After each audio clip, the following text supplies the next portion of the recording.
Netcasts you love. From people you trust. This is TWiT. Bandwidth for TWiT specials is provided by Cachefly at cachefly.com.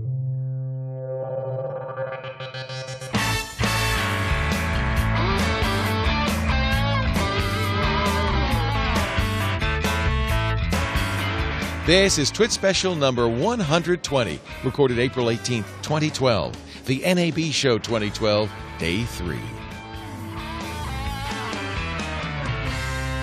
Our TWiT Live specials at NAB are brought to you by Squarespace.com, the fast and easy way to create a high-quality website or blog. For a free trial and 10% off your first purchase on new accounts, go to Squarespace.com. Use the offer code NAB4.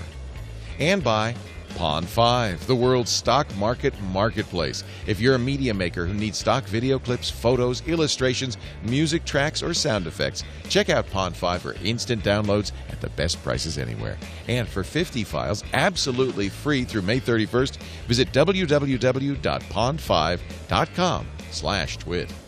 And by Ford, featuring voice-activated Sync App Link. Now you can control select smartphone apps with your voice, helping keep your hands on the wheel and your eyes on the road. Learn more about the technologies Ford is bringing to its vehicles at ford.com/technology. Hello, everybody. Welcome once again to Las Vegas, Nevada, the LVCC, the Las Vegas Convention Center, and Day 3 of the National Association of Broadcasters show, NAB Show 2012.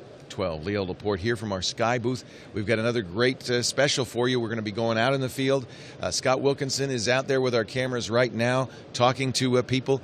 We have people coming up to the booth. We're going to talk a lot about the new world of content creation, because I think that's the lesson I have learned here at NAB 2012. More than ever, this is not a show, despite its name, about broadcasters or for broadcasters. Only about 25% of the 90,000 attendees are broadcasters. It is a show for content creators, for people who make stuff and distribute it. And for a lot of us now, it's about distributing it on the internet. Some amazing cameras from Sony, from Canon, even from a little company behind me you can see called Black Magic, with a $2,500 camera that's blowing everybody away. So this has been a really fun show for people who make content, and even for people who consume content. Our first guest today is Will Law. He's principal architect for media cloud engineering at Akamai. And it's great to have you, Will. Thanks for joining us. It's a pleasure. Akamai is the brand name when it comes to content distribution. But you said, no, we're not a content distribution network. That's what people think of Akamai. That's certainly what I think of Akamai. We get bucketed as a CDN because that's the name the industry gives us. But right. we do a lot more than move objects from one door to another. But you do a lot of that. Apple uses Akamai to deliver the apps, to deliver the music. I mean, if you want reliable content delivery, it's always been Akamai. We move about 15 to 30% of all internet traffic is from our servers every single day. And the rest is Netflix. So you really pretty much own it. We do a lot of Netflix. I know there was a lot of press about how it moved away, but if you're geeky Netflix enough to go look at your traffic or pull up Wireshark, you can see where your Netflix traffic is coming from today. That's so a lot of it has moved back, and it's in a flux. And also, look, there's domestic U.S. International traffic as well, also varies. Yeah. So, but you more than so. What more? So what more do we do? So I'll give you an example of how Akamai treats media. So say there's a row of houses and we want to buy furniture, and the first house wants a stool, the next one wants a bed, and then a chair. So traditional CDN will take a moving truck from the factory, take it out to the first house, drop off the chair, right. Go back to the factory, pick up the table, go on. What Akamai does is we move a moving truck out. It's full of wood and really fast carpenters. And they get to the first house, say, what do you want? Oh, we want a table. It's so high, it's this big. 12 milliseconds, we make the table, we give it to you. Then we roll a few feet down the street. What do you want? Oh, I want a bed. What color? What size? Our carpenters make it, we deliver it. So the difference is that we have an intelligent edge network and an intelligent platform. It's not just HTTP servers, it's application servers, highly programmable. We make video at the edge, meaning when video comes into the Akamai network, we break it into an intermediate format, raw video and audio. We build it into packets that are a good size to cache, because your TS segments or your FRM segments are not necessarily good cache sizes. Move it through our network to the edge. no matter what the client is, we're moving one stream of data. And then right at the edge, you go, oh, you're an iPhone. Let me make you an M3U8 manifest. Let me make you the TS segments and send it out. Flash client comes in. You want HDS. You want smooth HD. We will make it. So that's an example. Now, on top of that, we can add security. Oh, you want to do per-session encryption? We can add that into... This is almost a measure of how the market has changed, if nothing else. I mean, this is what your customers are demanding. True.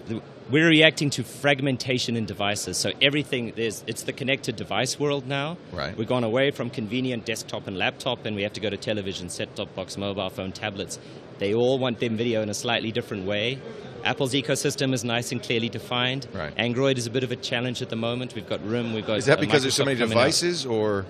Different devices and different formats. So there's the codec issue, which is largely converging around H.264 and AAC, HEAAC today. Mm-hmm. But on the packaging side, in other words, how you transport this video to the device, there's still fragmentation there. There's Smooth HD, there's HLS, which is pretty dominant today. Mm-hmm. That's what we use if you're watching us on iOS. Yeah, so on an iOS device, HLS is the name for how it's getting to you. HTTP live streaming is the name, but it's always Roku a three-letter needs acronym. That. Yeah, I know. So, who knows what that means? Yeah. But the trouble with HLS is it's a draft that Apple submitted to IETF.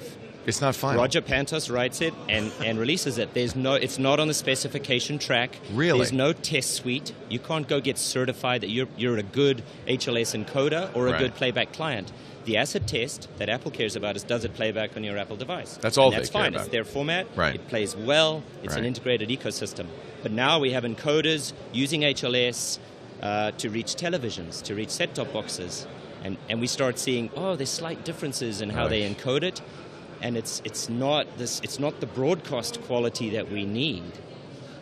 It's funny because in audio it kind of all stabilized around MP3 then AAC. It was pretty simple. Video's always been a Tower of Babel with dozens of codecs, incompatibilities across the board. But I didn't realize it sounds like it's getting worse. It's not getting worse. So I mean, the news of the show yesterday and the last few days is MPEG-Dash. Now what's that? That's a new codec. Yes. So the cynic might say, wow, yet another format? How is that going to solve this problem with too many formats?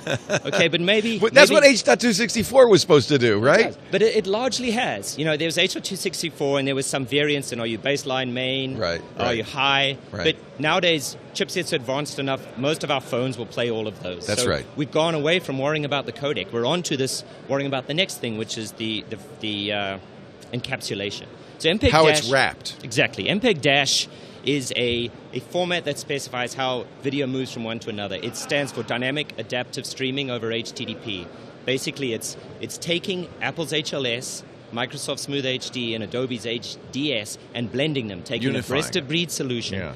Its real differentiator is that it's an ISO MPEG standard.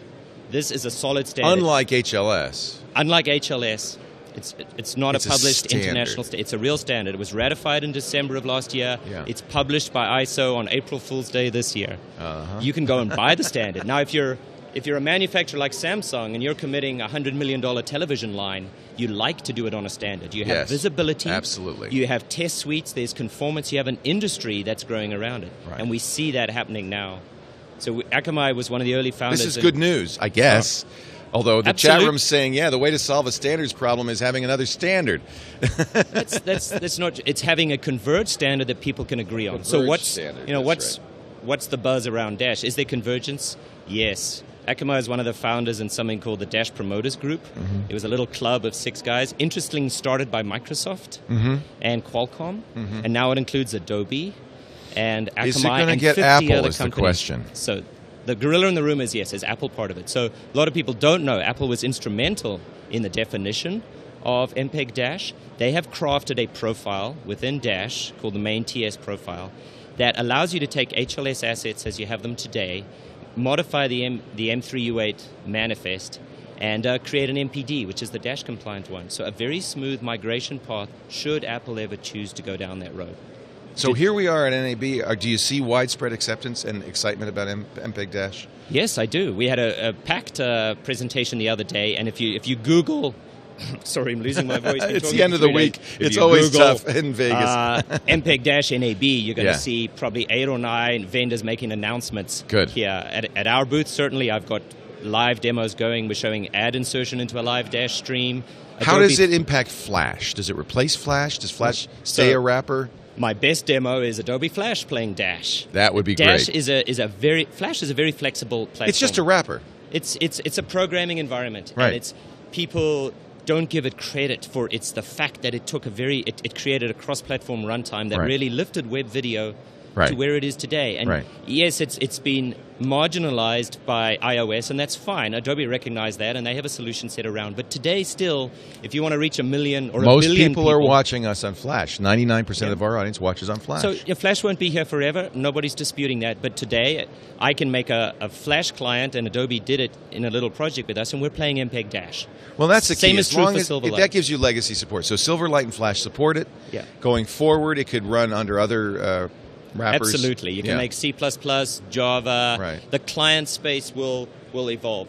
When you have that standard, will you can build Google to. support it? They've really thrown their support behind this WebM Google, standard. you scratch your head and you say, Google, why are you using the format of your largest competitor in the mobile space? And the argument for that is it's already working. People are already producing it. They have to produce it for iDevices. So why not support it as well? And that's a fair argument. But I think MPEG Dash is a perfect case for Google to adopt. They are the other outstanding member in that triumvirate. But Microsoft yesterday released a commitment that Dash is supported across their media services in their clients. That's a very big public statement from Microsoft, especially since they have Microsoft Smooth Streaming, and it's successful today, but they see where they're going. It's the only time in the last 10 years I've seen Microsoft and Adobe in violent agreement over video. And it's a pleasure, actually. It feels like the start of something new and something big. And it would be great if we could get the video tag in HTML to support it. So there's a lot of work. We're trying to make Dash synonymous with HTML5. You know, as speaking to Microsoft that would yesterday. be huge. If we can make that step, then Firefox goes along, then Google has to go along. And there's a number of ways we can do this. So the ideal world is, well, not necessarily the ideal world, one of the ways is your video tag just supports the MPD manifest directly, just like iOS does in M308. And we're working on that with the HTML5 working group. The other way that's interesting, and that might be more palatable to browser vendors in the short term, is you can extend the video element to basically add raw audio and video bytes. So in Chrome, there's an extension called WebKit Source Append, I think. And you can then have a JavaScript-based player that grabs a manifest of any format you like, grabs the audio and video segments, and hands them down to the video object to render. So all your custom logic, all your switching heuristics can be done in JavaScript. And JavaScript is more than powerful enough to do that, and it's a very flexible environment. I can change it. I can very quickly adapt it for your show versus a live sport event. Right. And what are the prospects of this becoming the This video? is real. You can see it today. If you Google dash.js, it's a university over in Austria, IETC, I think is their name, and you have to enable the tag inside Chrome. It's the latest build. You don't have to be on the dev channel. And you'll have Dash playing in JavaScript, or Dash, be careful, Dash is parsing the manifest, and the video tag is rendering it. But if Firefox and IE and other WebKit variants would support that, we have a nice way. There's hope. Absolutely. I love it. Well, I really appreciate your explaining this, and I'm thrilled to hear about it, and we're just going to put some pressure on Apple and Google to come along for the ride. I think we'll see it converge. That's I'm pretty great. confident about that. Will Law is a principal architect of media cloud engineering at Akamai, which is still the guy when it comes to delivering. I know you don't want to be a CDN, but delivering content across the We like being good internet. as a CDN. We like being good do it all. The whole ecosystem. You do it all. Will, thank you so much. I appreciate you joining us. It's a pleasure. Thanks for having me. Have a great show. I will do. Thank you. We're live at the National Association of Broadcasters show.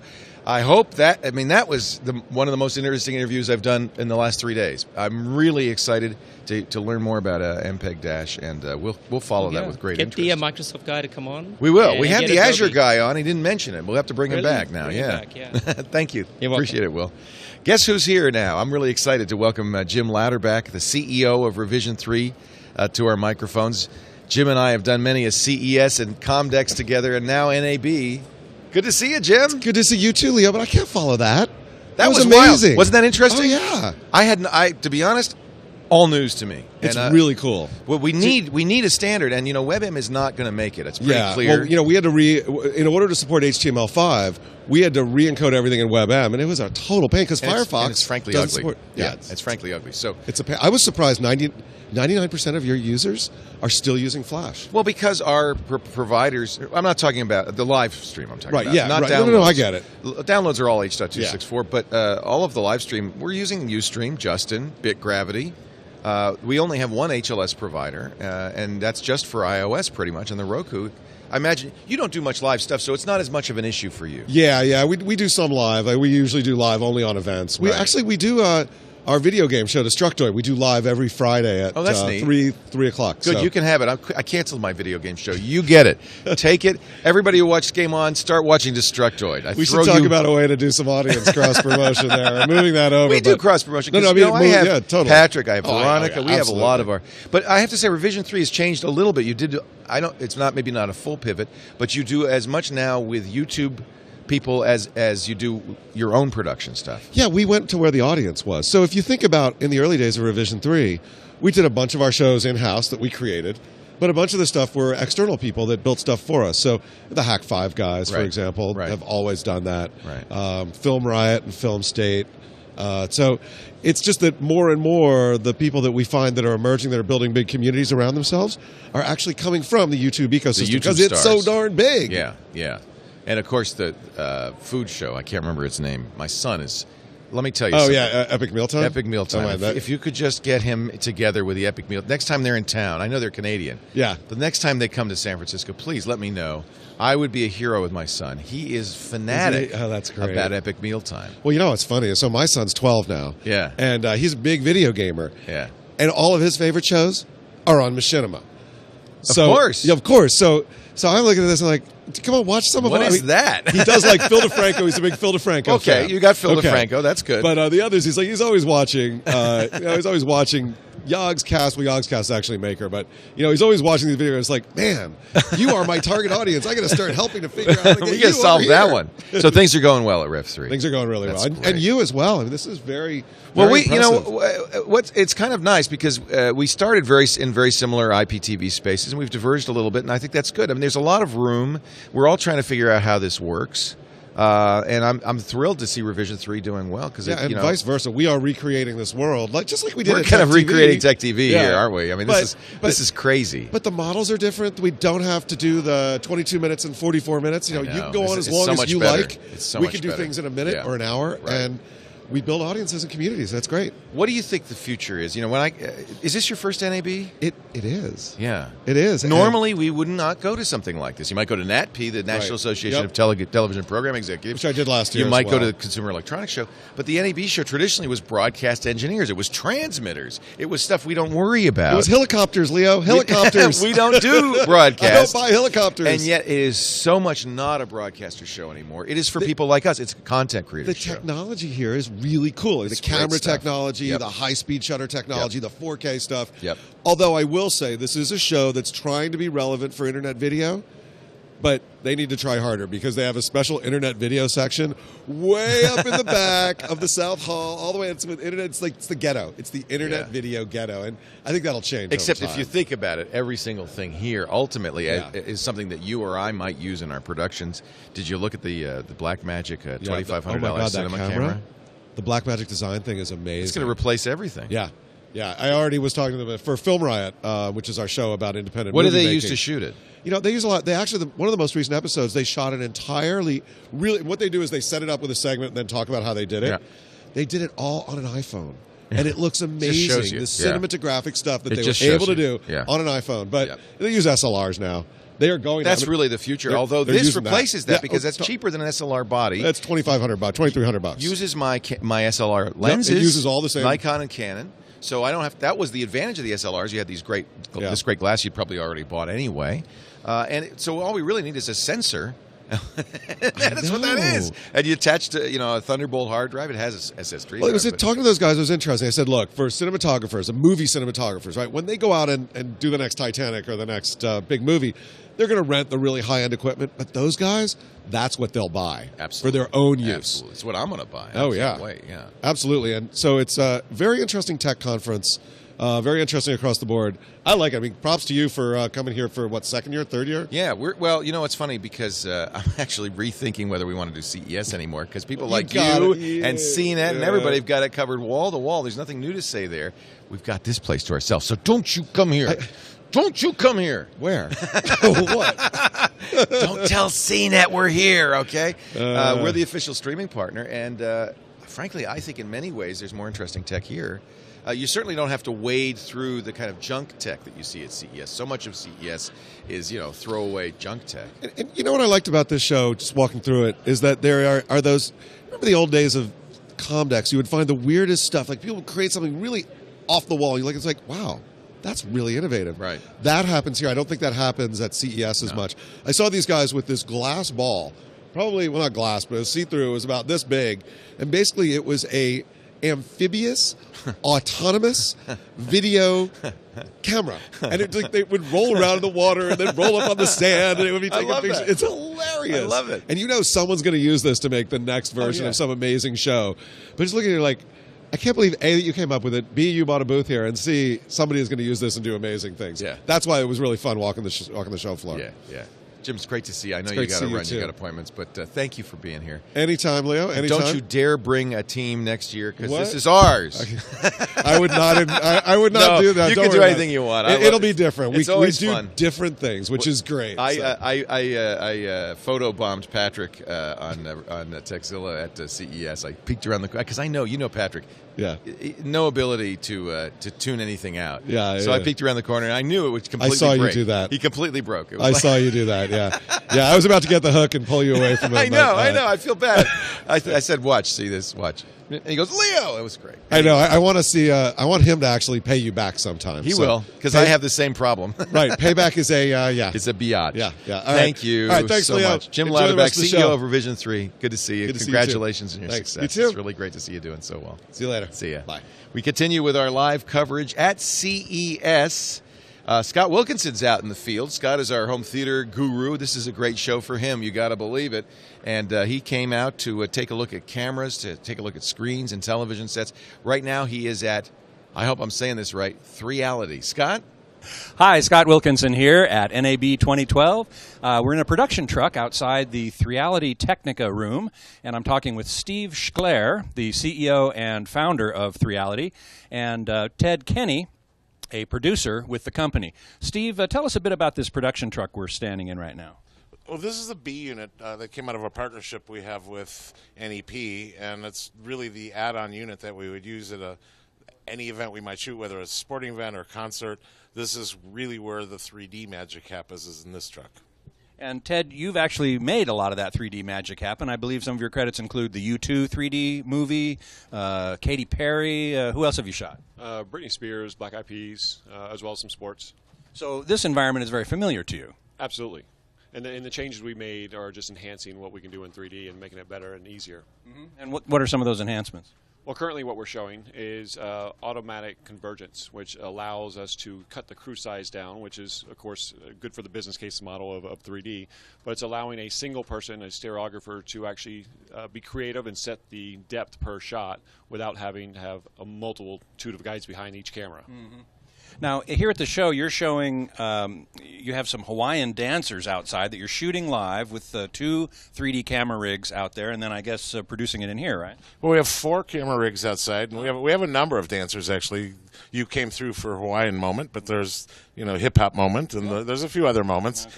But what we're showing is that we're getting really good coverage, really good 3D picture. With that, and then you come in the truck, and normally people in the 3D business would expect a row of people sitting there pulling convergence, operating cameras, and here we are doing an interview in the room where that would normally be done, and it's just us in this room. And in fact, the production is continuing as we speak. Production is continuing as we speak, and it's the software that's driving everything. It's image analysis, image recognition, and it's really making an even better picture than you can do with a lot of manual operators. Fantastic. Now, one question we had about the cameras outside. It's bright sun out there today, and we're wondering if that has any effect on what you do in here or how you manage how you shoot and record this thing. No, not for. I mean, for 3D, you're looking at light levels and things like that. But these are Sony and Panasonic cameras. They are the best of the best cameras. They work well in any light. So we haven't had to worry about that as much as just people walking in their shots. Understood. And I suppose complaints from the other booths about, oh, we're making all that noise. Exactly. And what's nice is what Steve was saying is if you look behind us, this is where the row of people will be sitting right now. But what you see on the monitors right now are 3 different camera shots and green bars showing that we have great 3D going on without anyone sitting here. Right. Normally you have a row of people sitting there operating controllers like this. They're turning knobs to follow the 3D action. They're moving the sliders to follow the action. But as you can see, the bench is empty. There's nobody there. There's nobody here. There's nobody needs to be here is what you're saying. Nobody needs to be here. Right, exactly. And we can see now that we, in fact, have the hip-hop dancers out there right now, not the Hawaiian dancers. But we're getting 3D. What are we looking at here in terms of these blue lines? That's just one way for us to look at it. What you're seeing is the left and right images, and the blue is kind of a differential so we can see which is left and which is right. Down in the lower corner is a display that comes out of our stereo image processor, which is really the only way, and it's the only tool in the market that really measures 3D in a way that's really numerically defined instead of just you look at a monitor and go, okay, that's a good 3D picture, but we can actually measure it, which lets us be tighter and a lot more accurate, and of course creates a lot of data for the people in post. Fantastic. Well, and here up above we see the actual 3D image, and I noticed before that the dancers were more or less in the screen plane. You didn't see them. I mean, they were right at that screen plane. The 3Reality booth is behind. You might see some stuff ahead if some of the dancers came ahead or something like that. And that's what's really nice about 3D in this system. We can set the parameters to be more organic and to live in a certain envelope. So it depends on the creative of the director or the producer. They say, this is where we want to live. Now, if the director during the middle of a show says, I want some people to come out of screen, we can effectively change that depth by taking one camera offline or taking them all and giving them all more depth or less depth. But we don't chase those moments unless it's scripted out. But those moments do happen just arbitrarily, and that's great because we want people to feel like you're just there versus always throwing things at you. And this system, I guess, makes it easier to do that on the fly.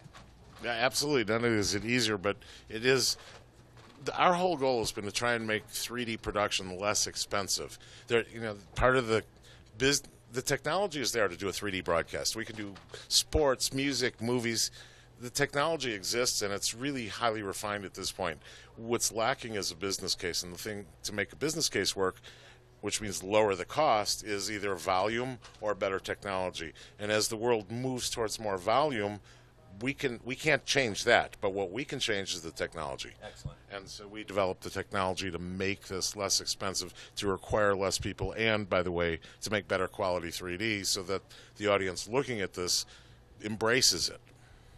Well, I'm sure they will. I know I'm a big fan of 3D, so I really look forward to seeing what you guys come up with in the future. Thanks so much. Thank you. This is Scott Wilkinson in the production truck outside 3Reality Technica at NAB 2012. Hawaiian dancers doing hip-hop. Thank you, Scott Wilkinson. We'll have more from 3Reality. It's fun because we are getting the chance to see kind of old-school broadcasters, old-school technologies, and how they are updated in the 21st century, and that's an example of a 21st century TV truck doing 3D. It's amazing. Coming up, we're going to talk with Chyron. There's a brand name that we all know. It's like Kleenex or Xerox. It's become the name that everybody uses. Yeah, that's right. For those lower thirds. We're going to talk about that in just a second with Joe Foxton, who's the Vice President for Broadcast Solutions from Chyron.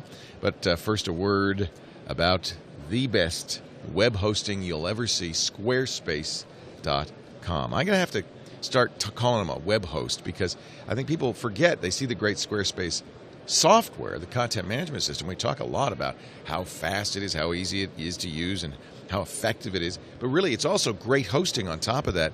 Then you're getting all that for as little as $8 a month. It's kind of hard to believe. So if you're looking for a place to set up your next website, maybe to move your blog to, maybe you like something more secure, more robust, more reliable, I got to tell you, Squarespace.com. Everything you need to create an amazing website, including the best hosting in the business. They never go down. They never get slowed down.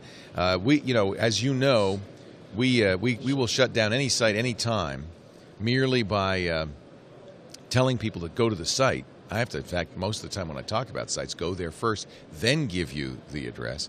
Not with the Squarespace site. We cannot bring it down. I want you to go to squarespace.com and see that green button that says try it free. Do it. Do it, man. Do it. Don't delay. Do it. We don't make any money if you do it. Try it free. I just want you to try it free. All you have to do, you don't give them a credit card, just your name, the name of your site, and a password. You don't even have to get email from them. You just uncheck that box if you want. But what you'll be doing is setting up a Squarespace site with all the features for 2 weeks to give you a sense of what you can get. And they have really added some new stuff. You've got a CSS editor that's developer-friendly, pops out in full screen, it colorizes your code. It has undo, find, and replace. There are hundreds and hundreds of design templates to choose from, fully customizable, not necessarily with CSS. You can do that, but you don't have to know CSS. Just drag and drop, move stuff around, point and click. They just added 13 new template redesigns, 85 new style options, 2 brand new templates. They've got an iPhone, Android, and iPad app just for you, so you can blog, moderate, even look at stats on the go. And the Google font library, I've mentioned this before, something about using these great typefaces makes a site look more professional, more modern. Go take a look at the example sites at squarespace.com. Try it free. And if you decide to buy, do me a favor. Look at this, $8 a month when you buy a year package. $16 a month for unlimited pages, unlimited bandwidth, unlimited storage. For $16 a month, nobody offers a deal like that. $16 a month for unlimited bandwidth. You gotta visit squarespace.com. If you decide to buy, use our offer code NAB4. You'll take 10% off your first purchase on a new account. So 10% off, that could even be more affordable. I want you to try it today. Squarespace.com. Everything you need for an exceptional website is right here. And we thank them so much for supporting our broadcast from NAB 2012. I'm live in Las Vegas, Nevada. We're here on the show floor, day 3 of our coverage. I haven't lost my voice yet, although it's going. We got one more day of coverage tomorrow morning. We do have a full day packed for you all day today. We're going to have lots of interesting stuff from the NAB show. Tonight, we've got the ham party. That's always fun. Kirk and Bob Heil and Scott Wilkinson will be there for that. We've got other shows, triangulations coming up. Actually, we're going to do a triangulation from here. And I've got 2 very interesting guests, including an old friend of mine, Greg Panos, whose specialty is 3D virtual characters, augmented reality, and all of that stuff. So we're going to talk a little bit about, for instance, the Google Glasses, how that works. We're going to talk about that 2-pack hologram. Did you see that at Coachella? How'd they do that? Greg will explain it. Triangulation's coming up 4 o'clock this afternoon, 4 o'clock Pacific, 7 o'clock Eastern Time, from the show floor at the NAB show. All right, let's talk Chyron with Joe Foxton of Chyron, the company. It is like Kleenex. It's like Xerox. Everybody calls it these Chyrons. It really is. Isn't that amazing? But Chyron is, in fact, the company that does lower third graphics, That's right. On-screen graphics. That's absolutely right. Yeah. And it's still in heavy use everywhere. Yeah. We're in about 40% of U.S. broadcasters, and we're all over the world as well. I always had a Chyron operator when I was at Tech TV. We needed that somebody who did all those lower thirds. Absolutely. So what's new from Chyron? I mean, the world's changing. Lower third, we still use lower thirds, but there's got to be more than that. Yeah, absolutely. There's tons more than that. I mean, that's where we started about 45 years ago when we first got into broadcast. It's so fun. I was watching a Super Bowl from about that time, and how primitive the graphics were. Right. It was amazing, right? It's come so far. We've come a long way, baby. We really have. So you do graphic systems. I mean, it's more than just lower thirds. We do, and there's a lot more. I mean, this year we're showing some great new things on the stand. We've got what's called BlueNet. It's our newsroom graphics solution. So it's a complete end-to-end solution for graphics, including the ability for producers to order graphics, the ability for producers to create their own graphics from within a newsroom. On the fly? On the fly. Wow. Using graphics templates, and then taking those to a rundown for air. Ray Thurber, Director of Engineering, WXYZ. Right. I love that. There's an old school guy, huh? Sports, of course, graphics are huge. Right. That's changed a lot too. I mean, it's a big part of sport. Watching sports is watching the graphics, the infographics particularly. Absolutely, and something that's become much more important as time goes by with sports is the data. Right. So something that we excel at is taking that data, the sports data, the scoreboards, the most recent plays, and so on, and making that data available to be integrated into graphics live. Right. Because you don't. So you don't want somebody typing that in. First of all, it's prone to error. Second of all, it's a lot of work. It happens fast. Absolutely, and you don't want to be making mistakes when you're typing that in. Right. Chyron, probably the most used company for this kind of stuff. Look at these graphics. These are great. We're just looking at your package from the website of these graphics. So you'll do the whole thing. We do the whole enchilada. So we've got solutions all the way through broadcast graphics. We've got a solution for channel branding, which is fantastic, and it's moving forward all the time, and it's really a growing product for us. We've got our lyric authoring platform, which is always evolving, of course. This year we've got some great new things at the show as well. We've got a platform called Engage, which is our second screen and social TV platform. Oh, that's interesting. Yeah, it is. To get like Twitter content onto the screen, or that's one of the things that it does. Yeah. So and vice versa. So it's not just on the television screen. Now it's on the iPad or the iPhone. Absolutely, because we've made the assumption, and I think it's a right assumption, that the best second screen experiences are well integrated with the first screen. They relate to it. It's not a separate thing. It's part of it. That's right. Yeah. So the whole goal is to re-engage your audience and bring them back to the first screen, right? So it's really important to have that contextual content on the second screen. I did a panel last night with somebody from Turner, and he was saying exactly the same thing. We don't see people as using the iPhone or iPad or TV. Right. We see them using it both at the same time now. Right. So they're sitting with an iPad in their lap. They're looking at the TV screen. These should integrate. These should make sense together. Right. It should almost be literally a second screen on your TV.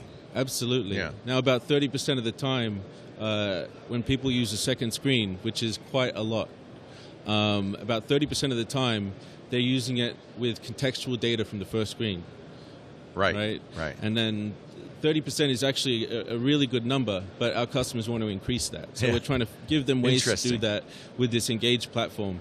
So it lets producers on the fly create things like viewer polls, man of the match votes. It lets you get tweets. How on much the more first fun? screen. It's so funny because we worked for so long to do integrated, interactive television on the set-top box, on the screen. It turns out it's so much easier and better to do. You have the poll on your iPad. You're still watching American Idol, but you're controlling it on the iPad, and you're voting and all that. Absolutely. It makes so much. That's true interactivity. That's what we really want. Absolutely. Yeah. And that's what keeps your customers engaged. And we've got a few great partners that we're working with on this. Connect TV, they're a great second screen app. We've got a great integration with them. Mass Relevance, who aggregate all of the Twitter data, provide some wonderful analytics, heat maps, demographic information, and so on. Never Know, another great data aggregator that also do polls and other kinds of viewer interactions. And, of course, Vibes, who aggregate SMS data and now moving into tweets as well. So you can do SMS votes and so on, just like you can for American Idol. And it goes both ways now because the broadcaster in real time is watching the social reaction, and they're actually crafting the content based on what they're seeing. It's actually an interaction with the audience. That's right. And I think you'll see that more and more where the content live transforms depending on what the viewers are doing. Yeah. And your lyric package actually allows the anchor sitting here to change the graphics on the screen, to change the second screen graphics on the fly. As it's so funny, it's a convergence because this is something we do in a poor man's way. We have a live chat room, and I respond to them, and we'll do all of that. But now this is all integrated into big brands, Right. And Election 2012 is going to be a real opportunity for you. Yes, guys. we got high hopes for that. Yeah, absolutely. Yeah. We're going to see the most graphical, interactive, visual coverage ever, I imagine. Oh, absolutely. Yeah, I'm excited. It's really cool. It's great to see you, Joe. Are you having a good time? It's the third day of the show. You got one more day left. Having a great time. Are you? I mean, it's been gangbusters over at the Chiron booth. Good. Our Engage pod has been particularly active. I mean, people really are interested in that. Yeah, they are, and we've added a few other partners as well. We've now got a virtual set solution with RT Software. We've partnered with a great company called Ventus that does really sophisticated 3D modeling. So we're going to have 3D stuff too. 3D graphics and all that? I mean, we have all of the Chiron stuff is natively 3D. Has to be, of course. Of course. Yeah. Where Ventus really excel is the really high-end 3D animations and so on, corporate presentations and whatnot. Yeah. So we're working with them on those things, and we're really excited about that. That's really neat. Chyron, CHYRON.com if you want to know more. That's right. And if you're at Vegas, go visit them. Their booth, I think 2510, is that right? I have it here somewhere. Anyway, go say hi. Thank you so much. Appreciate it, Joe. Oh, I'm sorry? I was just saying hello. Thank you for being here, and I was telling people to go to your booth. Oh, well, thank you very much. Joe Foxton from Chyron. Let's head out onto the road again. He's still in the truck. Scott Wilkinson with TWiT. Scott? Hi, Scott Wilkinson. We're in the TWiT Technica room outside the Convention Center in Las Vegas. I'm talking with Joey Romero, who's going to tell us about the Helix system. How's it going? Basically, we have, this is pretty much what the culmination of what the two companies had brought on. So back in August, TWiT Digital acquired Element Technica, and between those two, we had our own competing 3D system. So basically, after combining the engineering efforts of both teams, this is what that culmination is. So basically what we did is we took what the core examples of what the stereo rigs that TWiT Digital was working on. So they had three different types. They had the smaller TS5, they had the larger studio type TS2, and then they had the large side-by-side unit, which was the TS4. So one of the first things that we did is work on a platform that can help eliminate all three of those. On the Element Technica side, they had the Atom, they had the Pulsar, the Quasar, and one of the things that they brought into this was the modularity of that. That was the biggest thing that most of our customers really liked and appreciated about that particular setup of rigs. So with that, some of the things that were brought into it is we have the exact same motion plate, the exact same height pitch unit that we have that everybody's familiar with on the TWiT Digital side. And now we've incorporated that along with the modularity. So now we can take a rig that can incorporate anything from the smaller cameras all the way up to the much larger broadcast-based cameras that people are accustomed to, such as the Sony 1500 full body unit. But at the same time now, we can take the same rig and although right here we're showing it in Cine mode with the Red Epic cameras and the Angenieux Optimo DP lenses, we can actually flip this thing around by removing the shark fins in here, go into studio mode with, say, a set of P1 and Canon or Fuji ENG lenses. Or in the future model of it, we can actually remove the entire structure and actually take both of these plates and mount them side by side. So what we're getting is three different rig systems within one package. In the future models of this, or actually the production version of this, it's actually going to be a magnesium body. Right now it's aluminum. We needed to have a structure that was going to be completed in time for NAB. We wanted to have something to show, and the best way to do that would be to do it in aluminum. The whole reason for doing magnesium is it's approximately between 30-33% lighter when you're going with magnesium as opposed to going with aluminum. Not everything is going to be in magnesium, but most of the rigid structure that you see here will actually be magnesium. Now, one of the things that I learned before we started shooting was that there's a lot of automation involved in this system as well in terms of convergence and so on. Tell us about that. Yeah, absolutely. So there's a lot of these rigs that are of the TS side that are actually out there in the world right now. There's approximately 250 of this style rig for the fully automated rigs out. And basically what you have is you have a fully automated convergence and IA, but more to that, what it does is it does the profiling for the lenses as well.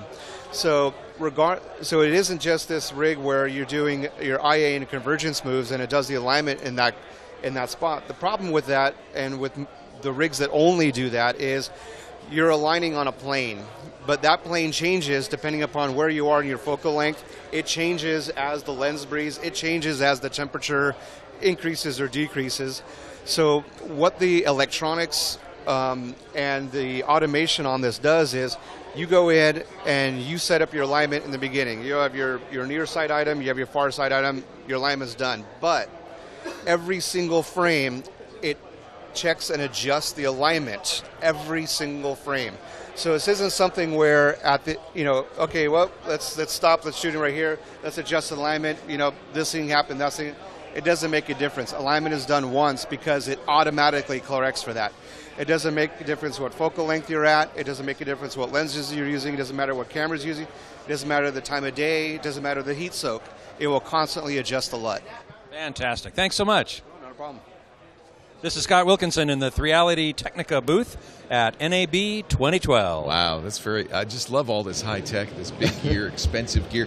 Scott's going to be back in just a bit with James Cameron to talk about, not James himself, but we'll have a little bit of their presentation talking about their 5D system. Cameron's been a big promoter, he was last year as well, of combining 3D with high frame rates and 4K to produce ultra-realistic, ultra-immersive film, and it's kind of where film is going. Right now joining me, Sandrew, Dr. Barry Sandrew from Legend 3D. He's the founder and president of Legend 3D. Comes from an interesting background. You worked in medical imaging as a neuroscientist. That's right. MRIs and CAT scans, things like that at Harvard. Yeah. And how'd you get into film? Well, I was doing a lot of different types of basic research in neuroscience, but the thing that attracted some entrepreneurs was what I did in medical imaging. And they came to me one day and they said, we want to invent a way of colorizing black and white movies using digital technology. It had already been done analog, but they wanted to do it digital. By hand, basically. No, they were using some very unsophisticated analog techniques. Okay. Anyway, I told them I had a career. I couldn't really leave. Busy here. but the other thing is, it was an interesting problem. I wrote a white paper, handed it to them because I was an academic. I didn't know about money.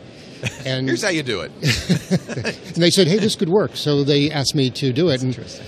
Had you been doing colorization of monochrome images for medicine? I was using color to enhance diagnostic imaging. Interesting. Yeah, and also 3D reconstruction and that sort of thing. So you can't just apply a color randomly, though. It has to somehow get information from the black and white.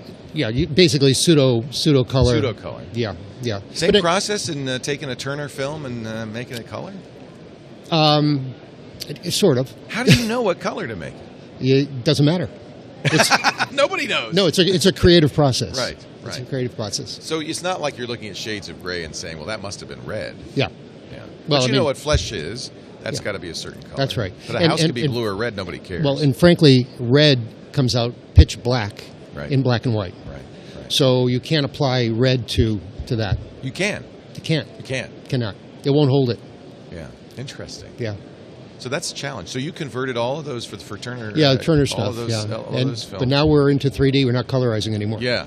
Although interesting, because when you worked on Hugo, you're kind of doing some interesting stuff. Georges Méliès's classic black and white silent films. It's a 3D film, Hugo. Yeah. How do you incorporate that into a 3D film? Well, Marty Scorsese saw what we did on Harold Lloyd. We did on Safety Last. We did a 10-minute clip. We colorized it and put it in 3D. 1923 movie. Wow. And he included part of it in his... That's that great movie where the building falls. On the clock. Yeah, on the clock, and he's holding on. Yeah. What a great movie. Anyway, he saw it, and he put a little bit of it in his movie, but not my version, the straight black and white version. Right. But after seeing that, he wanted us to convert some of the Georges Méliès stuff. And so we did that, and we also applied the color, which they tinted by hand back then. Interesting. Yeah.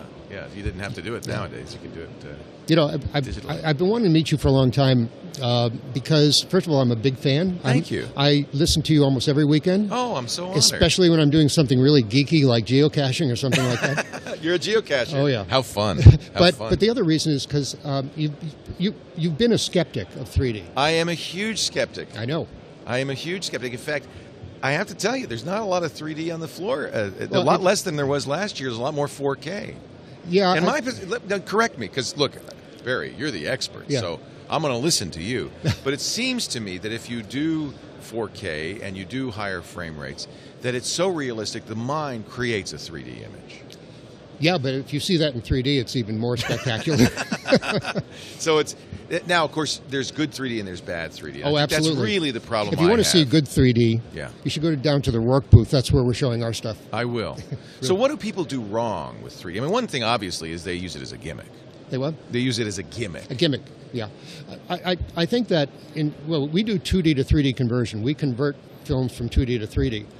And we have some very sophisticated technology to do that. Yeah. But it takes more than technology. It takes skill and talent. Yeah, sometimes, in fact, I think the Star Wars conversion would be an example.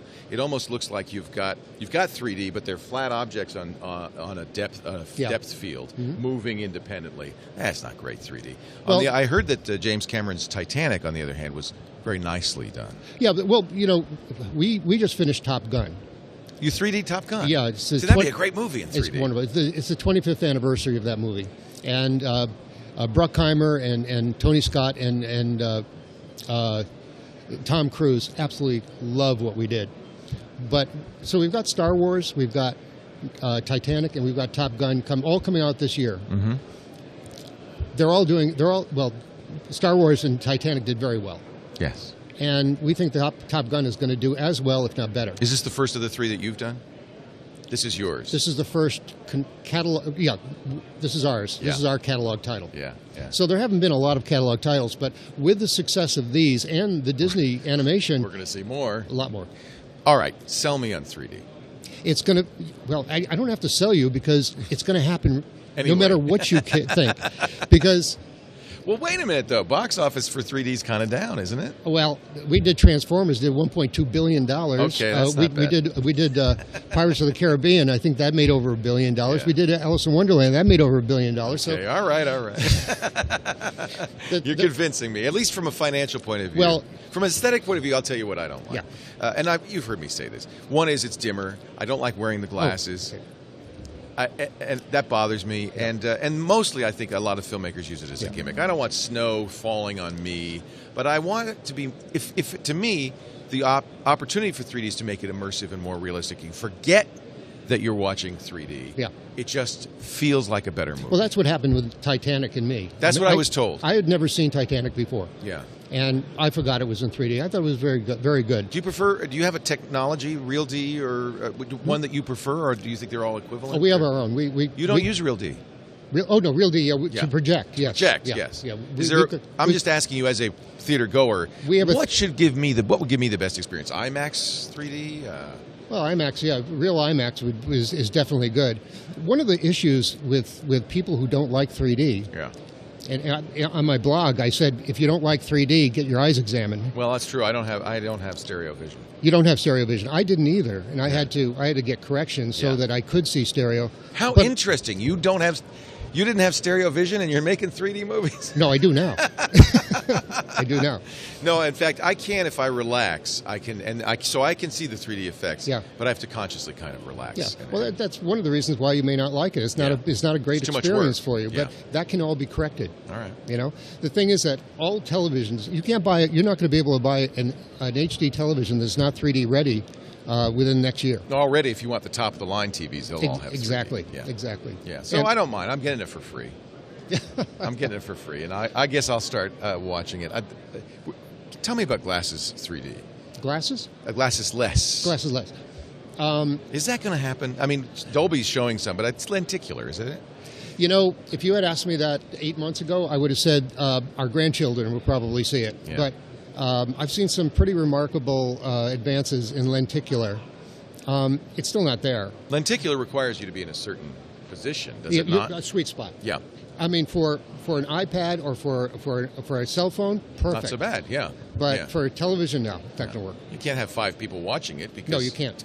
Only a few of them will... You can, but they have to be sitting in each sweet spot. Yeah, exactly the right spot. But you think that in order for it to work, it'll have to go beyond lenticular, some sort of mechanism, Absolutely. Some sort of active mechanism of the TV. They've tried to do head tracking, so that the sweet spot follows you. Aim at your eyes, yeah. But that you can only have so many people That's watching it. Too. One person. One, yeah. So I think it's going to be a different technology. Okay, but possible. Oh yeah, it is possible. Now I know it is. Well, now that I know you, maybe I'll be a little less hard on 3D. Barry Sandrew is converting classics to 3D with his company Legend 3D, but also working with some of the best filmmakers in the business for new 3D movies. What are you working on now? Can't tell you. Oh, man, come on, Barry. Oh, NDAs. All right, what's your favorite? Okay, one last. You did Ghost Rider. You did Hugo. Yeah. What should you did the Smurfs? You did Conan, and of course Transformers. Yeah, Green Lantern, Green Hornet, Priest. Yeah, all those. maybe not one of yours, but what should I see? If I want to see is Avatar the best example of 3D? What's the best movie for me, given that what I want is an experience where the 3D goes away and I'm immersed? Well, given your lack of stereo vision, it's hopeless. Hugo would be the best movie. I loved Hugo. Because it's very deep. Yeah. And I'm sure you experienced a lot of stereo in that movie. I did. As a matter of fact, a neuroscientist I know who had strabismus. Yes, that's what I have, Oh, okay. Yeah. He actually saw 3D for the first time when he saw Hugo. Right. Because it was so deep, so immersive. How about 3D sports, 3D live stuff? That's good. I mean, we're going to see the Olympics. Part of that will be in 3D this year. It's fantastic. I mean, ESPN's doing a great job. Yeah, it'd be very interesting. Yeah. Well, it's nice to meet you. It's nice to meet you, too. And maybe we can get you on the radio show sometime. I'd love to. We could have a debate. Okay. It'd be fun, wouldn't it? Barry Sandrew from Legend 3D. Thank you for joining us. Thank you. We'll forgive you the Turner stuff. It's okay. It's okay. He explained to me why they did that. It's a profit deal. Yeah. When you colorize a movie, you now own it for 95 years. That's right. If it's a public domain movie to begin with. It's a public domain movie. And that's why Turner did it, too, because his copyrights were going out of. And he got all of those movies in the Turner Classic MGMs, Movies library. He owns them all now. Yep. Brilliant man. Yeah, he is. Yeah. Thank you, Barry. Nice to meet you. Oh, we're having fun, aren't we, at the NAB show? I'm still not convinced, but all right. I'll have an open mind, and maybe I'll get my eyes fixed. That might help as well. This portion of our show brought to you by our good friends at Pond 5, the world's media marketplace. And when they say the world, they mean the world. I went over to the Pond 5 booth yesterday. They're having actually, you have one more day. If you were at the NAB show, you can go over to their booth. They have a little beer fest going every afternoon from 3 to 6. If you're a media creator, and that's why they're reaching out to people at NAB, if you're a media creator, this is a great vehicle for you. I know a lot of people who, maybe you, take great pictures or wonderful movies. Maybe you do sound effects. Maybe you'd like to do sound effects. Maybe you'd like to do music and sell it. Pond 5 lets you set the price and gives you the best royalties in the business. Most of these companies, you'll get maybe 15% of the sale price, 50% from Pond 5. They split it with you even, 50-50.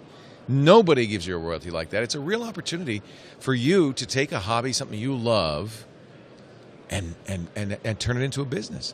And no wonder Pond 5 has so much content. 1 million video clips, 7 million photos, hundreds of thousands of illustrations, 76,000 music tracks, 250,000 sound effects, and all of them affordable for you if you want to put them in your presentations, if you want to put them in your family videos, having a great music track. Then you can put it on YouTube without any fear, because all of this stuff is what we call royalty-free. You pay once, you own the rights to use it. You don't have to worry about violating anybody's copyright. Prices start at just $5 for stock video and music, $2 for sound effects. But I got an even better deal. Go to www.pond5.com/twit. They have put aside, this is such a great deal, 50 stock files, music, sound effects, video clips for free. They're yours for free to add to. I'm downloading them as soon as I get home to my presentations. They're going to look so much better. Look at this, just spectacular stuff. And one of the things I like, this by the way is transparent. I don't know if you could tell that, but you could put that into a presentation with your own lettering and stuff. Incredible, useful stuff. You're going to love this. And these are free. www.pond5.com/twit. I'll tell you why they're doing this. You'll be going through the Pond 5 commerce system as if you were buying it. It gives you a chance to see what it's like to buy, create an account at Pond 5 and to buy stock media, because I think once you try it and see how easy it is, I think they think this too, you'll be back. We have a lot of listeners and viewers who now are big Pond 5 fans. I am too. From creators all over the world, stock media that you're just going to love. Pond5.com. And to get that special, now through May 31st, www.pond5.com/twit. 50 free stock media files. Thank you, Pond 5, for your support of our broadcasts at the NAB show. See, the chat room not convinced that 3D is the next big thing. We'll do a debate. I think that would be fun on the radio show with Barry Sandrew. That was a lot of fun. We're going to head out into the field, talk about somebody who's big into 3D, James Cameron. Nobody believes in 3D more than James Cameron. Scott Wilkinson has this report. Scott? Hey, Scott Wilkinson here at NAB. I'm in the one of the production trucks at the Cameron Pace Group, and I'm talking with Patrick Campbell, the CTO of the Cameron Pace Group, about all of their great 3D work. And we're in a truck where you said that Tron Legacy was actually shot from, or at least produced. Yeah, in this space right here, we had projection. We were playing back dailies. We've purposed this truck for several productions, but I think Tron was the first fully uncompressed workflow feature film that we had shot, and I think that may have ever been shot. We were shooting about 10 terabytes a day and using this as a processing center for the footage. You know, we only had so much capacity, like I think about 30 to 60 terabytes. I forget exactly what it was. And using this area actually to create our LTOs in duplicate for archival and post-production. And other movies that you've done include? Three Musketeers, Resident Evil, Avatar, obviously. Yes. And recently, we're coming out. Circa's coming out pretty soon. I'm not sure exactly when, but and that's going to be a great Cirque du Soleil. Yeah, Cirque du Soleil. They haven't done any real video up till now, have they? No. This is going to be. They did a pretty good job, and I think this one's going to be pretty stellar. Beautiful. But at the show here at NAB, you're really focused more on broadcast. And I know that one of the primary things that you've been talking about, that everyone from your company has been talking about, is something called 5D. What is that? Well, 5D for us is we're doing one production for a live broadcast that's creating a 2D output and a 3D output. So we're delivering both deliverables to the home, or to ESPN 3D, and using common assets as much as possible to reduce the cost. So how is that done? You take one of the two cameras and that's the 2D, and then you take both of them as 3D, or how is that actually accomplished? That's actually one way to do it. Not every camera is done that way, but we do shared cameras, left to right eye, and we also do a 3-camera system. There are certain instances where you sacrifice the output of the 2D show if you just strictly take the left eye off. So when you need a big box lens, putting two of them side by side is kind of cumbersome and not good for 3D, but it would work for 2D. So what we do is take a big box lens and shoot that in 2D and parallel that with a 3D camera. So now we have a system that's actually consisting of 3 cameras, 3 lenses, all working together with one operator, one focus input, one zoom input, driving the whole system automatically. What about if you were to take one of these rigs that has a camera pointing downward into a half-silvered mirror and the other one pointing forward? Couldn't you do one of those as the 2D? You could, but the problem is on live sports, when you want to get close like this shot here, your mirror needs to be this big. And they don't like that on the football field. It's just, a guy running around with a big mirror. So what we do is we give them a wide angle, 4.5 millimeter, like a 90-degree field of view horizontally, 2D camera, and if you've seen it out there, it's got a beam splitter 3D camera system that is giving it maybe not so wide a field of view, but the whole thing again is driven on a 23-pound package on the guy's shoulder. They're getting that super wide angle lens in for that close-up shot. At the same time, they're getting a fully single focus, single zoom input 3D shot as well. Sounds fabulous. What productions will we see this being used on, or can you say? Well, we'll see if we just recently used the Shadow D on the Masters last week in Augusta. Next one up, for us is going to be the Summer X Games, and we'll see if ESPN wants to bring those out to play. Fantastic. Thank you so much.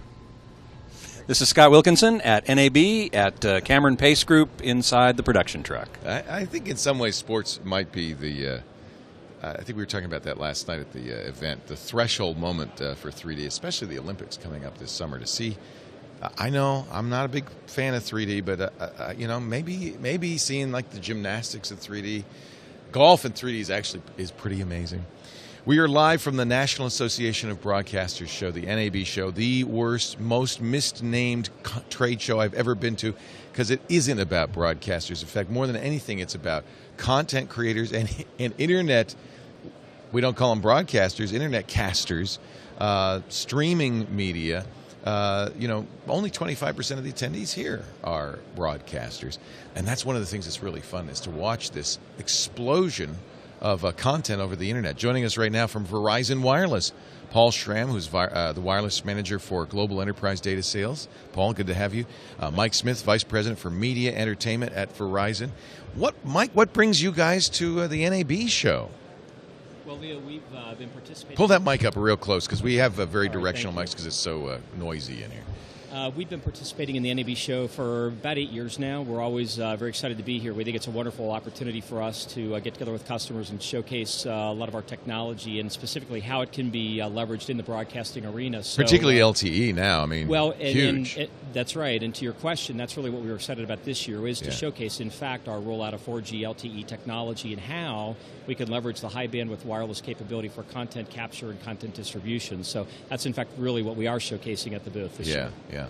And of course, you've had VCast for some time, so you've been really entertainment providers on the Verizon platform for some time. This is not really new. Yeah, that's correct. Yeah. Just a marketing point. I know our audience is pretty sophisticated, but a good friend of mine who's not a great geek, I got a Verizon iPad, one of the new ones. She said, I'm not getting very fast service because it says it's light. I'm getting the light 3G. And I said, no, that's good. You're getting LTE. Right. We got to get the word out, okay? Yeah. It's not light. It's LTE. Not light. It's the opposite. That is a good thing. Yeah. I'm seeing amazing speeds in LTE markets. How many LTE markets are there so far, Paul? Well, we're currently at about 200 million pops. What's a pop? That. The population of the United States. So, that's a good percentage of it. And then we just announced 260 million pops by the end of this year, 2012. So aggressive plans for rolling out the LTE technology, and then what we're going to do is continue to roll that out to overlay our 3G technology. So continue to deliver that fantastic speed that you're experiencing today. When you say overlay, do you mean replace it, or do you mean add to it? Well, it would be more to add to it, and it's backwards compatible. So our LTE technology is backwards compatible to our 3G technology. So if you do happen to get into that area where we don't have that coverage, you would be able to rely on the 3G technology that we have today. My friends in San Francisco have iPads with Verizon LTE are getting pretty routinely 20 megabits down, 5 megabits up. Right. That's more in many cases than we're getting on our home internet access. That's right. I mean, our wired internet access. That's correct. Right. That's pretty remarkable. Now, as more and more people use LTE, is it going to slow down? I mean, that's probably because they're among the first to be using it, or no? You could potentially see some. Depends on how many users are on a cell site. Right. But that's the beauty of LTE. It can handle more traffic per cell site, and it can handle that load of traffic. So, do you bring bigger backhauls to the cell sites because of this? We have fiber to all of our cell sites, so that gives us the capabilities to deliver the great speeds that you're seeing. So. How much bandwidth are you backhauling to each cell site? I don't have that right on. Yeah. So. Well, if it's fiber, it's huge. It's huge. Yeah. Well, probably could be more and more as needed, right? Right. Yeah. So once you get a strand of fiber out to a cell site, you're probably done for this century anyway. And I think it's important to note that the build out plan does include a provision to obviously monitor the usage of the network and ensure that we don't see some sort of a reduction in speed or capability as a result of the embracing of the technology. You're building the infrastructure, in other words, so it can scale up as demand increases. Absolutely. Because it's pretty clear that demand is going to increase. Correct. When you have that kind of bandwidth, I think you're even going to see residential customers move to LTE instead of residential internet. That's right. Well, when you take a look at the trends in the industry and the things that are going on, and it's being demonstrated all over NAB this year, the explosion of digital content and how that information is being captured, and then how it's going to be distributed directly down to the handheld device. It requires the kind of bandwidth that we can provision with 4G LTE, but it is just going to drive tremendous usage of the data network.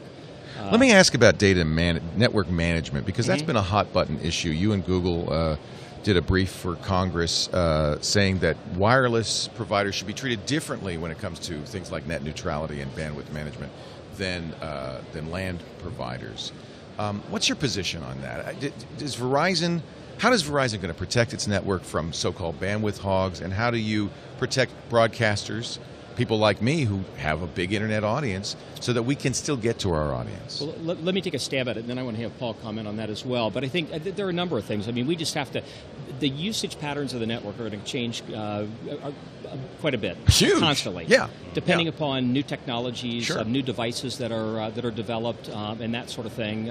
With over-the-top broadcasting and all of the things that are taking place, we have to keep a very close eye on it. Right. And we will deploy new technologies in the network to ensure that these new devices, these new ways of using the network, don't cause an impact or have a negative impact on the usage of the network for the general population. So, and yet it's the general population that's driving it in many cases. Well, that's right. They all want to watch TV on their cell phone, right? But we just have to, we keep a very close eye on it. And that's just part of the deployment of the network. We're keeping a very close eye on it and changing technology within the network to accommodate and adjust when necessary. Right. In fact, we were just having a discussion this morning about multicasting to multiple video signals to multiple devices and whether or not you're going to tie up multiple channels or a singular channel that might be multicast capable, and the latter would be preferable. And there is technology now that we would be deploying perhaps in the network to facilitate that. So multicast would help you a lot in demand overall. So these are the in kinds network. of things, yes, that you can do, and that we would be looking to do to ensure the integrity of the network.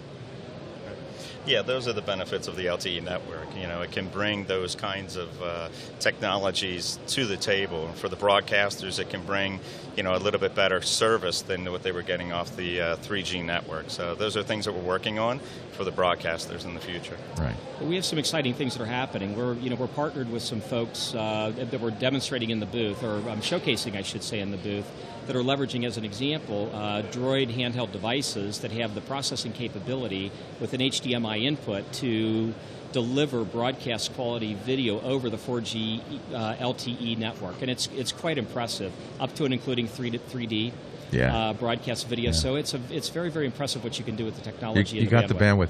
I just want to urge you and ask for your commitment that small people like me, I'm not an NBC or a CBS, but we depend on networks like yours to give our product to our consumers, and it's so important to us that we be treated as equals to some of these big content creators and not be somehow deprecated. And so please help us, because we really want to get to your end users. They love us, and we want to make sure that we have a clear path to them. Right. Yeah.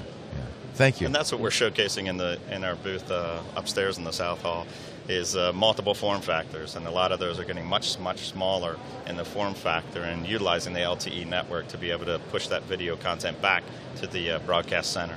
Yeah, so, I know that you guys, that many of the people, of the thousands of people watching right now, are watching on a Verizon LTE enabled phone or iPad, and it's great. It works really well, and we get a great picture. We get a high quality picture, and I just want to make sure we keep that and don't lose it to some sort of gateway. So I appreciate it. And I understand, I really do understand that the wireless in particular has some challenges, because you do have to have a backhaul to each cell site. Yes. And that's expensive. It's not as easy as just saying, well, we're going to have a head end in downtown and feed everybody from that. Right. We're really proud of the network, so thank you so much a good for using network. that. And we want to continue to enhance you and many other users onto our LTE network. So thanks a lot. Thanks a lot. It's very nice to meet you. Paul Schramm, Verizon Wireless Manager for Global Enterprise Data Sales and Media, and Mike Smith, Vice President for Media Entertainment at Verizon. It's great to have you, Verizon. Thanks so much. Thanks, Leo. You're Verizon, he's Verizon Wireless. Yep. There's a difference. We're all one. We're all one. You're all one now? Yeah, we've integrated the teams, and so we're one team. Ah, that's good. Yes. That's great. Okay. Well, I guess I could thank you for FiOS. Yes. Yeah. Sure. Yes, absolutely. Nice job. But you stopped rolling out FiOS now. Well, we're gonna continue to grow in the markets that we're in. We're going to be less focused on moving into new markets. It's expensive. It is. Is that ultimately what slowed you down? Yeah, it is. And we also have built a new alliance with some of the other cable companies, and so we're really doing a little bit more through partnership now. Right. But we'll continue to grow the markets that we're in. That's fantastic. The people who have FiOS love it. FiOS is wonderful. FiOS is really, it is terrific. People who don't are insanely jealous. Yeah. Yeah. Thanks, guys. I appreciate your time. Thanks. We're live from the National Association of Broadcasters 2012 in Las Vegas, Nevada. Lots more still to come. But before we go on here at the show floor in our beautiful sky booth, and we do have a really great view of the South Hall here. If you do come to the NAB show, come by the South Hall. We're right in the door to the left as you come in the first floor. This is almost as big as CES. 2 floors here in the South Hall. Central Hall is filled. North Hall is filled. And one thing you don't see at CES that you do see here is there's a lot of stuff, and we've seen this with Scott, there's a lot of stuff in the parking lot. There's trucks, satellite companies, jib companies. Anybody who needs more space than they can get on the show floor is out here in the parking lot. So you really can include the parking lot at NAB as a big part of the overall show. Scott is still out in the field, and this time he's talking to the high-end cameras for cinematographers, Arri. Scott? Hi, Scott Wilkinson here. We're at the Arri booth at NAB 2012. I'm talking with Snehal Patel about Arri's new cameras. So give us a rundown, would you? Yeah, Scott. We have new cameras that came out this year. In January, we had the Alexa Studio come out. Alexa Studio has an optical viewfinder, and it has the same quality and recording and all the capabilities of our Alexa Plus model, but now we have a spinning mirror shutter. And this gives you slightly better action shots because, you know, you don't have that rolling shutter problem that you would have in a strictly CMOS type of shutter operation. With a mechanical shutter, it's that much better. Also, it's a 4:3 capable, so you could use anamorphic lenses. And here we have a anamorphic concept lens from Zeiss. So you can see it, the image is already de-squeezed in a 235 mode so that you can see what it exactly can do. The great thing about the studio camera is that it has, like I said, all the operations of the Plus, so you can still do your wireless motor controls directly on board. You record internally in ProRes, and you could have, in later this, I think in next month, we're going to have internally, you could also record ProRes 4:3. Right now, you can only record 4:3 externally, like let's say with a codex recorder. At the end of the year, the exciting thing is this camera internally will record 2K. Right now, it records up to HD quality internally. And it also, you said earlier, has an ND filter, neutral density filter, lets you cut down the light, but through the optical viewfinder, you can still see full light so that the cameraman can get a better read on the image without blowing out the image that's recorded. Absolutely, that's correct. It's the ND filter's behind the spinning mirror shutter. So like you said, you look through the optical viewfinder, it doesn't get dark on you, you know, but you can reduce your amount of light going onto your sensor. And then, of course, a lot of cinematographers do that because they rate the camera like ISO 800, and then they want to put some ND filters there to soften up the image and get that depth of field that they really want. Fantastic. Now, the next one we want to look at is the Plus, I believe. Oh, we got somebody in the way here. Sorry, we're doing a little video interview here. Sorry. Oh, thanks. Okay, so what are we looking at here? We're looking out over here is the Alexa M. And the Alexa M is a modular system, first developed with Cameron Pace to be used in 3D rigs, but now we're seeing the use of the M in all kinds of different operations. First of all, obviously great for handheld, because yes, it does have to be tethered to a recording unit to work correctly, but you have this lightweight front part that you can use for Steadicam, for handheld applications, for mounting inside a car or underneath the car or in a helicopter. The great thing is, unlike other camera systems, you don't have to have access to the head once it's mounted. You can change all your settings and everything in the camera from the back part of the camera, from the recording unit. And of course, again, records ProRes internally. This also has a 4:3 capability, so you can also use anamorphic lenses on the Alexa M. And you can do, of course, your external recording for 2K right now for the codex recorder. And that would be Arri Raw.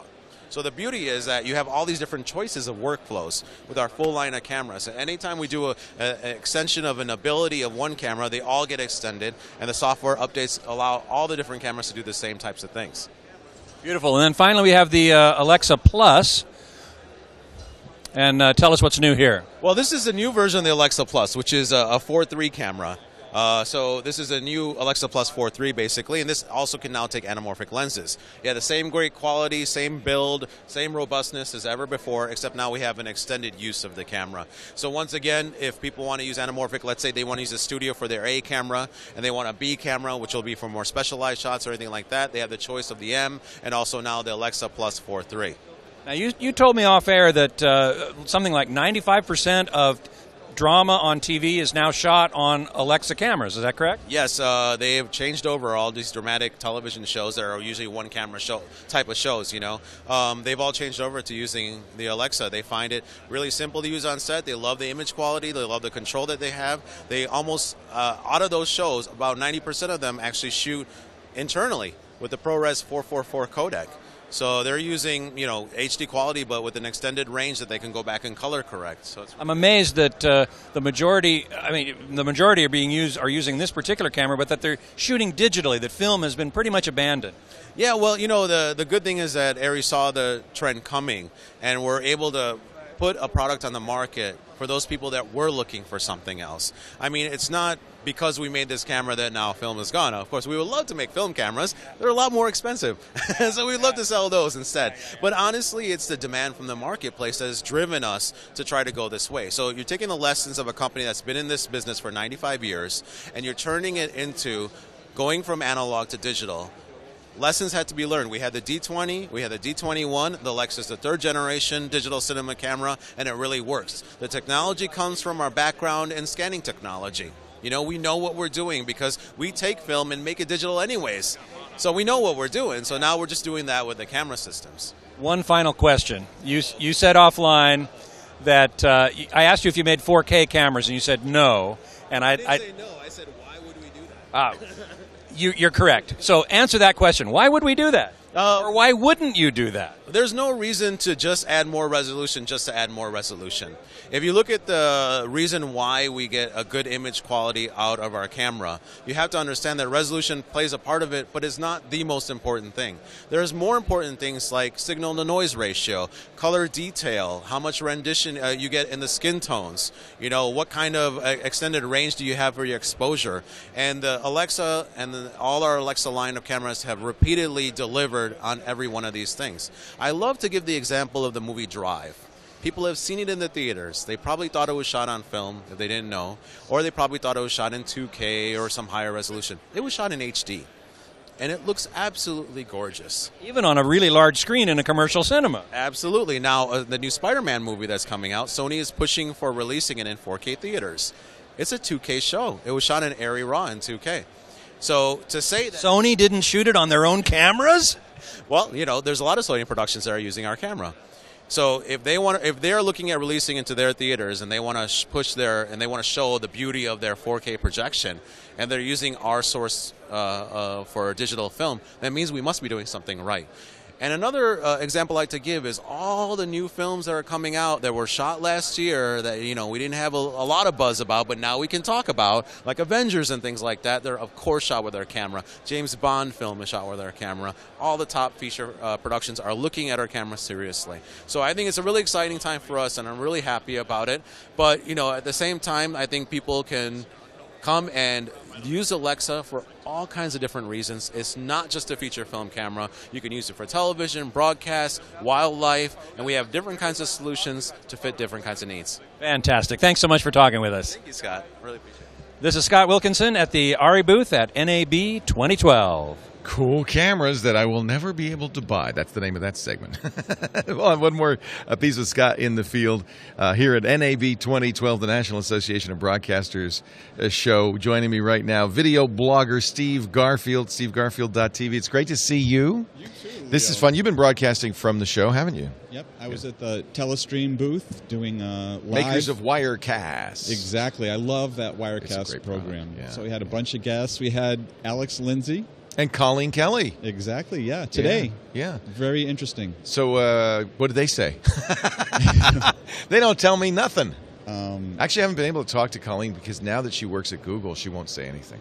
Yeah, I was trying to get some stuff out of her about what's going on, and Wirecast is now going to work with YouTube Live.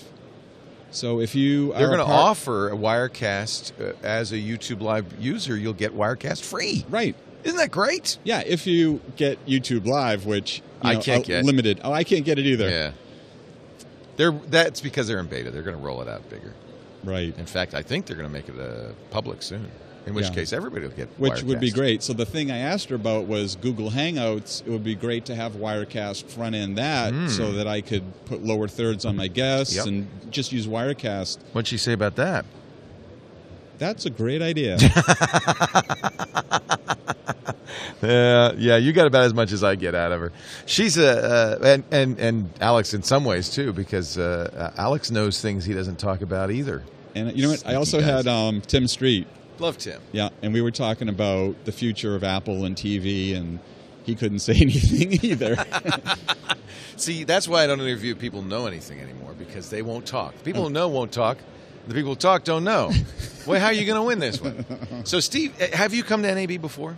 I've never been to NAB before. What do you think? Well, I've been to CES here twice, and I thought that was amazing. This is more amazing. It's different, isn't it? I mean, very different. You don't get a lot of the, you don't get speakers in a rock. You don't get automobile music. You don't speakers in a rock. Yeah, that's a very popular item at CES. And also, you don't see walls and walls of HD TVs. Right. Like, it's very different, and it's everything that I'm interested in. Like lighting, sound, mics. This mic sounds amazing. We love our Heil mics, but yeah, Bob Heil isn't even here.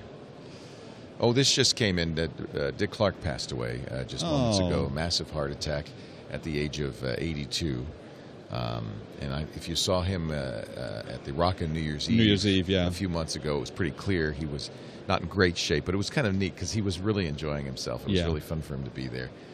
Dick Clark, America's oldest teenager, passed away. Just lost the page, sorry. At the age of 82 of a heart attack, according to his family. He had a stroke in 2004. Yeah, that was sad. Yeah. But he really wanted to come back from that and still be on TV and announce. Amazing. Yeah. A legend. American Bandstand, and of course that New Year's Eve thing went on for a long time. Now it would be Ryan Seacrest, I would imagine. Yeah. He's currently America's oldest teenager. In a young way. In a young way. So, Steve, I like it that you're seeing NAB through fresh eyes. What's interesting is this used to be really a broadcast engineering show, and it was really a lot of transmitters and guys with pocket protectors, and it was it was always geeky, but it was a very kind of different kind of technology. Really, more this year than ever before, it's been about content creators, about people like you and me, not just broadcasters, but people who use the internet to, I don't know what the word is, broadcast. Yeah, right. I mean, I've seen, like I said, I saw all different kinds of things I'm interested in, like lighting. Manfrotto has the little LED lights now that are dimmable, little ones, for put me. On your you can put on your camera, right. Yeah, and then Audio-Technica has some nice mics, and Sony. So I actually got Twitter requests for me to look at new products and report back. Excellent. So the request I got yesterday was to go over to the Sony booth and look at that new video camera that's also a projector. Have you heard about that one? No, tell me about that. So you shoot video and then you can flip it out, and it has a projector built into it that goes onto a white wall or something. It'd be 100 inches wide. Yeah, like that. So I went and checked that out. It was actually a pretty nice camera. It has it stops the motion, right? They had it on this little tray that vibrated, and then they had the camera on top so you could see how the motion suppression worked. That was pretty cool. But Sony, that booth totally blew me away with the 4K video. I'd never really seen what was going on with that, but they had this one camera there that was a still camera focused on a soccer field, and it was a wide angle, so it would get the whole field. And then what they did was on the wall, they had these two TVs side by side. So it was like you were sitting up at the last seat in the soccer and theater. And you could look left or right. You saw it, soccer stadium, and you could see it. And that was amazing. But then the thing that was even more amazing, and I don't know if I'm going to be able to explain it, but that camera is a still camera shooting on the field. And then they had this, fake cameraman device where you could segment a portion of that screen and move around. Isn't that wild? And then they threw it on an HD TV, so it looked like a real camera was moving. But it wasn't. But in fact, it was just a still shot. Yeah. So they don't have cameramen anymore. It's just like a little operator that's going to run that thing. That was really cool stuff. Incredible 8K camera as well. Oh, there was an 8K camera, and I asked them because what they sell it as is, well, it's 8K and you'll downsample it to 4K or even HD. We've talked about this enough. I probably don't have to repeat it, but just if you're new, HD is 1080p. 4K is the next step up, which is twice as wide and twice as high, twice as many dots in both directions. So it's 4 times the resolution. Oh, so that's 4K is 4 times the resolution. Yeah, and 8K, double it again and again. And now this is the interesting thing, because I asked him. I said, well, but you call it an 8K camera, but it's not. Nobody can get 8K. They said, well, the problem is nobody can handle 8K, but if you could, yes, there's there's 8 million megapixels. You mean there's nowhere to put it, really, right? There's nothing you can do with us it. At home, we're going to just not see that, right? Right. Although I have to say, things are moving so fast now at Moore's law speed, doubling every 18 months, that it's probably not more than a year or two before 4K. It's interesting. 4K has really become a big part of this show. More so than in previous years, and I'm a big fan of 4K. Did you get to see the 4K TVs at any of the booths? Well, I walked into a Sony room that was like a theater, yeah, and I don't know what I saw. It could have been 4K. That was 4K. That was 4K. Was 4K, yeah. It was like looking at the future. Yeah, it was unbelievable. It's like you're looking through a window. I'm totally spoiled now because that was so unbelievable. It's probably like the first time you saw HD, and you were like at Costco, and you walk in the front door, and you're like, wow. That. But this thing was jaw-droppingly unbelievable. Imagine something that makes HD look fuzzy. That's 4K. That's what it was like. And I'm not going to... You go to a movie theater and it's not going to be the same anymore. Well, 4K projectors are becoming more and more commonplace. Christie's here with 4K. Everybody's got 4K projectors. The thing I find interesting is that 4K, even at a small screen, Sony has some reference monitors for broadcast that are 20 inches 4K. It's what it is a Retina display. It's more than 200 pixels per inch. Right. It's 4K. You suddenly realize, wow, we really do want Retina displays everywhere. We want everything to be high DPI. Right. When I was in that Sony room, and it was like they were showing Junkanoo from the Caribbean, and they were all dancing, and the sound was brilliant too, right? And it was like, I want everything to look like this. It did look better than real life. It does. Like, this is dull, really. as you look around here, focus. Yeah. Yeah, actually, I need glasses. It should be crisper. Right? Yeah, it's kind of blurry. That's me without my glasses, but it's dark, and the Junkanoo was just jumping off the screen. I'm going to have to go see it. Yeah, go in that room. Yeah. It's really cool. What else? What other things did you see that you thought were cool and neat and interesting? Have you been able to, or have you been broadcasting? No, I just had 2 hours, so it was kind of short. Actually, the other thing that I was looking at was all this the live view and the Teradek live streaming. Like, you have the backpack, you know, and so you could be anywhere and you can live stream because you use the little modems from AT&T and Verizon. You plug them into these things and you're anywhere. Yeah. So I was talking to Max Hout from Livestream, and he was showing me the stuff. And the new Livestream site is pretty cool because they have the live stream at the top, and then they have like it's like a blogging part of it under the video. So as you're at an event and you're live streaming, people can have devices like iPads and iPhones and take a photo, and you can say push to the stream. Wow. And it will wirelessly go on that page. You know how you're watching the Apple keynotes and people are putting photos on there, really quick. So this is how they have that integrated into live stream now. So that was really cool. They had their own device, which is, I think it's like a white label Teradek device, where you put it on top of your camera, and they're charging $45 a month, and you can do as much live streaming as you want without ads. Wow, that's cool. And you can be anywhere doing it. Yeah. And that thing is with, I think it's one 3G modem, card. one card. Yeah. So you probably if you want to rely on that for your broadcast, I don't know if you're on Live View right now. I don't know if you know that or not. But the way we get back to the studio is through a Live View box connected to hardwired Ethernet internet, because the more you give it, the better it works. But we carry it out in the field. You remember when I crowd surfed Dignation a couple of years ago? That's what I was wearing, a Live View backpack. Yeah. I've seen you at South by. Yeah. You were at the walking around with you were at the Jeff Pulver party, and you had the huge light in your That was me. Right. Oh, there's Leo. Look at that light. There goes the light. That's right. It was it was Scoble's fault, because he said if you go to South by it's Southwest, always Scoble's. It's Scoble's fault. He's not here, so Well, even if you were here, I'd tell him it's his fault. Right. He said, there's the only thing interesting at South by is the parties. You should just go cover the parties. He said you should put a camera on a helmet and walk around and be party cam. And we didn't put it on a helmet. We put it on a staff, like Gandalf, with a big light on it and a camera. And I was wearing the Live View backpack, and I was wandering around. And you're right. It was like Gandalf, because you see the light. Hey, there's a wizard over there, and he's doing exactly. It's scary. Leo. It's Leo. Oh, so you know what I did see, though? They saw the new backpack, which is you can put on your belt. Yeah. They have a smaller Live View now, and that can have 4 modems in it. It's pretty amazing. So that's it's a pretty tiny. cool thing. Tiny. But it's not as tiny as the Teradek, which is even tinier. Right. And that snaps onto the camera. Right, on top of the camera. But it's funny, though, because then you have the cube, which is the Teradek cube, and then on top of that is the Bond, which is not James Bond, and then they put the 4 modems in it, and they're all sticking out. But you get 4, and they bond them together, and you know where they go with the Teradek? They go to Sputnik. Yes. Right, which sure. it is. Really? They call it Sputnik? They call it Sputnik. That's funny. That's their, where they grab them and put them back together. Yeah, and so you host that somewhere. Awesome. So there's all these different solutions. I don't think LiveView has a clever name for its endpoint. I think we just call it the endpoint. Oh, is that what it is? I think I've seen the I think we're going to call it Sputnik from now on. Well, Steve I don't know Garfield. If you could do that, really, because Teradek's doing it. It's great to see you. SteveGarfield.com.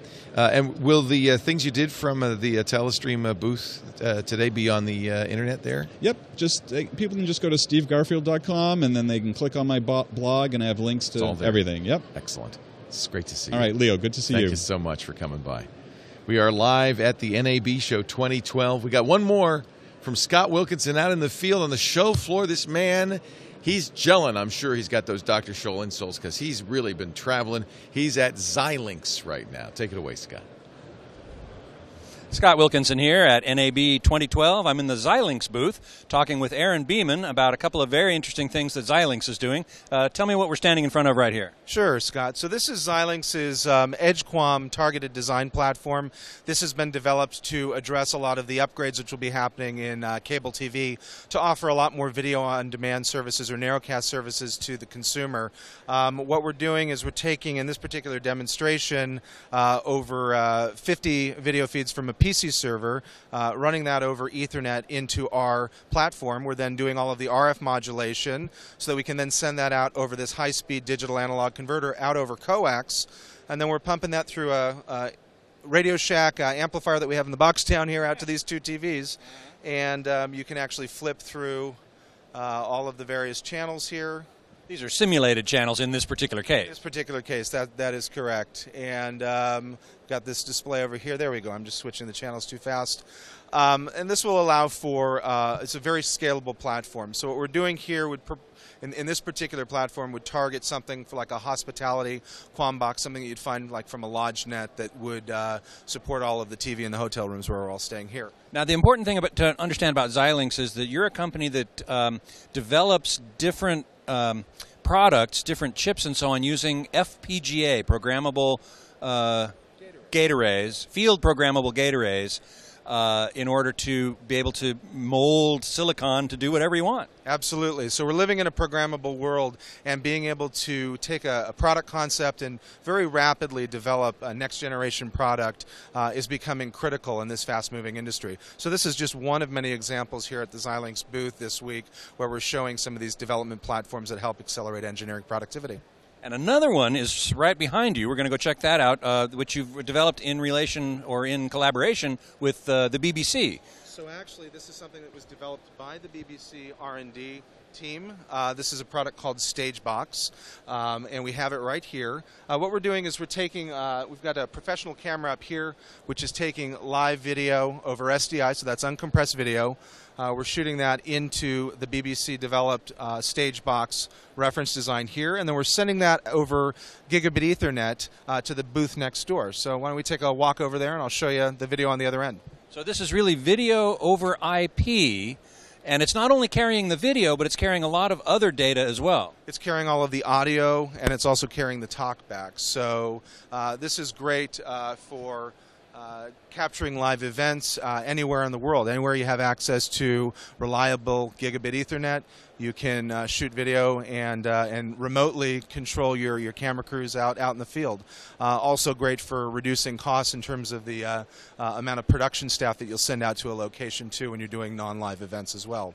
So now we're not only do you have the talkback as well as the audio and video, but you have various sync signals, the SMPTE timecode, Genlock, all that stuff, as I understand. That's right. All of that is factored into this reference design as well. What's being implemented in the FPGA is proprietary packetization scheme, which was developed by the BBC. We're also doing compression technology, which was developed by a Xilinx alliance partner, a company called Corel, which is doing the AVC encoding in the chip. And the BBC will be productizing this through its partner, L2 Tech, and this will be available in the market through several providers, including Bluebell Opticom Limited, who will be the very first licensee of this technology from BBC. And what we're looking at this little monitor right here is the live video from that camera on top of your booth. That's correct. That's correct. Yeah. Lots of exciting things happening at Xilinx here at NAB 2012. This is Scott Wilkinson. Thanks so much. Scott will be back actually tomorrow morning from, I think, 9 to 11. Is he going to host from 9 to 11 tomorrow morning with more from NAB? I'm flying home tonight so we can do our regular programming from the Brick House after he's done at the NAB show. Do stay tuned, though. Later this afternoon, we've got a very interesting triangulation plant. We'll be talking about demand media and about motion capture and 3D generation and how they did, for instance, the holographic Tupac Shakur at Coachella. Did you see that video? Wow. We'll talk about all of that with a guy who is an expert and in augmented reality, too. He knows how the Google glasses work, and we'll explain all. That's a little later on today. Before we continue, we're actually going to talk about mocap with Jeffrey Thingvold, who is with Motion Analysis as their mocap a studio that did things like The Rise of the Planet of the Apes, how they do that. But first, let's thank our friends at Ford Motor Company for making this possible. Ford is the creator of course, Ford Sync, which I talk about all the time. I love it. It's in my Mustang, my 2010 Mustang. And really, the point of it is that you stay connected. You're in a 21st century world, connected to the outside world, but without endangering yourself and others by distracting you. So in all of this is that you keep your hands on the wheel, your eyes on the road, you're paying attention to what you're doing, and you use your voice to control things like make a call, to navigate, even things like where's the nearest gas station, what's the best gas price in the nearest 5 miles. You can even ask for movie times with Ford Sync. You can play music, and now with AppLink, you can do a whole lot more. AppLink is an API for developers for smartphone apps on Android, iPhone, Windows Phone, and more to interface with the sync in the car. So now you can use a Ford Sync voice control on your apps, and that's really remarkable. Some of the first apps, we mentioned Pandora, Stitcher, which allows you to listen to podcasts like ours. They've got iHeartRadio, which means you can listen to radio stations by name, by saving stations. They support the Thumbplay service. NPR allows you to hear breaking news and play your favorite NPR programs, all without taking your hands off the wheel or your eyes off the road or twiddling dials or looking at a screen. It's just by saying, play, all things considered, I want to hear it, and the car talks to the phone, and the phone plays your stuff. Very cool stuff. There's a Sync Destinations app that gives you navigation and turn-by-turn directions through the phone. You can expect to see more Sync-enabled mobile apps that will go along for the ride in foreign vehicles, because Ford has a mobile app developers network that allows and encourages developers to syncify. I don't think they call it that, to syncify their apps. There's a complete API. It's really very cool stuff. Now, here's how you find out more. Ford.com/technology. That's the website. Best, though, to go to a Ford dealer and drive a Sync AppLink-enabled vehicle. They have a whole bunch of them. Most of the new 2013s and the 2012s have AppLink.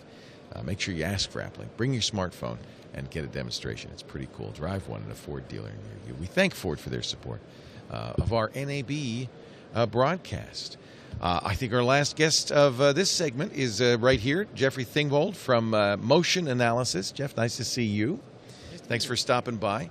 Motion Analysis does a lot of things. One of the things you do that's very cool is motion capture. Yeah, well, that's been our bread and butter from the beginning. What is mocap? Mocap is measuring motion. Anything we can. You make it sound so easy. Well, it is in some respects. Yeah. The measuring the data is not really the hard part anymore. Right. It's what you do with it afterwards. So you might take an actor like, let's say, Andy Serkis in a special suit with dots. Does it have dots on it? How does it work now? Those are reflective markers. So the material, the tape that's on those markers is the same stuff that's on your jogging shoes or your jogging shirt, that reflects back brightly when headlights see it. So it's the same material that we use on those markers, and then we have cameras with ring lights around the lens of the camera, so it shines out, gets a really nice bright reflection from that marker back in the camera image, and so that by having multiple cameras looking at it from different points of view, we can triangulate the positions of the markers. What's neat is when I did this, we had lots of dots or lots of markers. It's a smaller number. It's just a few, really, right? Well, it can vary depending on what you're trying to do. A typical motion capture, full body capture these days is anywhere between 40 and 50 markers. Oh, that is a lot. Okay. Yeah, it's still... I'm looking at Andy Serkis in the suit in the Rise of the Planet of the Apes. You did the mocap system for that. Oh, okay. The Raptor sure. system.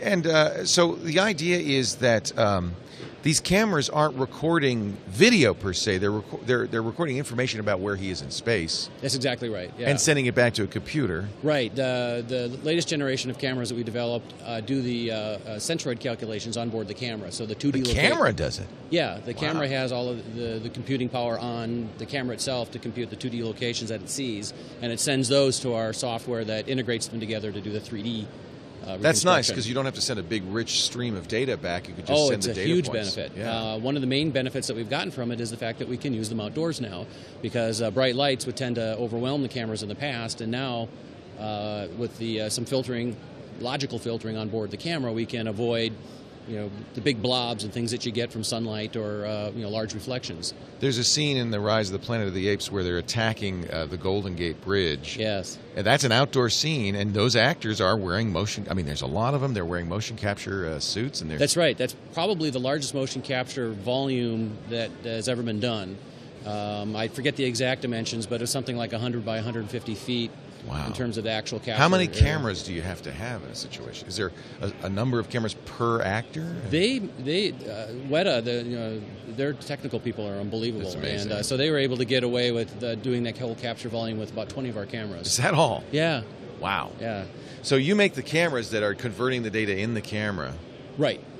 And then that gets sent to our software for the reconstruction. And then the next stage of the process is you have to identify the markers. You have to know which ones are which. Right. And by looking at the unique pattern on each individual that's out there, we can tell which one is which. Very cool stuff. Any announcements at NAB this year? Just that the broadcast market for us has been broadcast. Yeah. Wait a minute. Now I can see in movies. I can see in video games. You've done a lot of mocap for video games.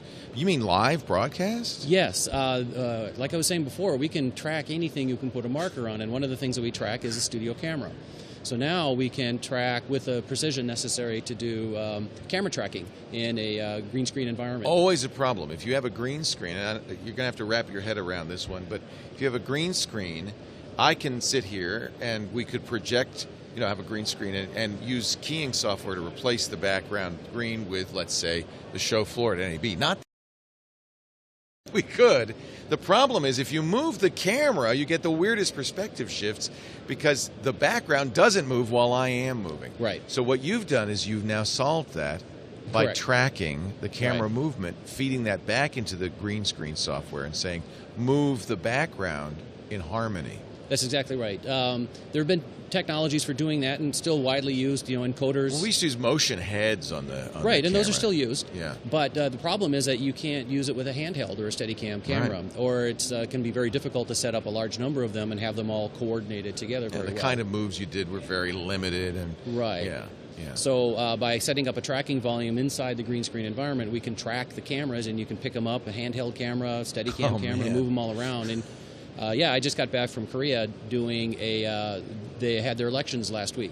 And so they were doing some 3D graphics showing that sort of thing inside their studio during the coverage. I bet you everybody here on the show floor is getting ready for November 2012 when our U.S. elections, our presidential elections are coming. Yeah. You're going to see more technology in the field and on the set than ever. That seems to be the time when they get really excited about putting together something new because that's it's competitive. It's very competitive. That's when they want to draw the eyeballs, and people are out there. They want to watch. They want to get the latest, and they also want to be dazzled by something. Right. Pretty exciting. And, so we're trying to be a part of that. Jeff, it's great to meet you. Thank you for coming. And well, this is awesome. I appreciate it. Yeah, big fans of motion analysis and all the work you've done on so many great movies and video games. The Mirror's Edge you did, which is a really very cool game. Thanks for stopping by. I appreciate it. Thank you very much. It's great. That wraps up our coverage of, for now, we're not done. No. But for now, of the NAB show 2012. Hope you've enjoyed this broadcast, and I hope you know that you can catch everything you've missed because we've done a huge number of shows on our specials feed, twit.tv/specials, including last night's Broadcast Minds panel with Kevin Pollak. He was funny. So much fun. I hope you get a chance to watch that.